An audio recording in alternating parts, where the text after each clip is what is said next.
ایک گھنے جنگل میں ایک ننھا سا خرگوش رہتا تھا۔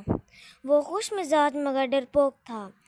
ایک دن وہ گاجر کی تلاش میں نکل پڑا اور اتفاق سے جنگل کے ایک انجان حصے میں جا پہنچا۔ اچانک ایک چیتا اس کے سامنے آ گیا۔ خرگوش کا دل کانپ اٹھا، مگر حیرت انگیز طور پر چیتے نے کہا، ڈر مت، میں تمہیں کچھ نہیں کہوں گا۔ حقیقت یہ تھی کہ چیتا اب بوڑھا ہو چکا تھا اور شکار کرنا اس کے بس کی بات نہیں رہی تھی۔ وہ صرف ایک دوست چاہتا تھا۔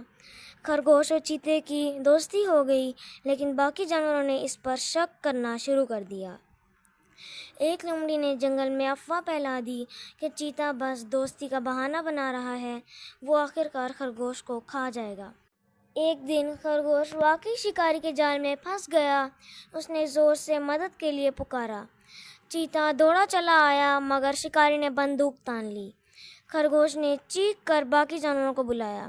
جب شکاری نے نقاب اتارا تو سب حیران رہ گئے۔ وہ دراصل ایک بھیڑیا تھا جو جانوروں کا روپ دھار کر آیا تھا اور خرگوش کا دشمن تھا۔ چیتے نے ہمت کر کے بھیڑیے کو بھگا دیا۔ باقی جانوروں کو اب اصل سچ پتہ چلا۔ لومڑی اپنی غلطی پر شرمندگی ظاہر کی اور معافی مانگی۔ اب جنگل میں امن تھا اور سب جانور سمجھ چکے تھے کہ سچی دوستی شکل، طاقت یا کمزوری سے نہیں، دل سے ہوتی ہے۔ پیارے دوستو، آج کے لیے اتنا ہی۔ ملتے ہیں آپ سے ایک نیکسٹ ویڈیو میں، تب تک کے لیے اللہ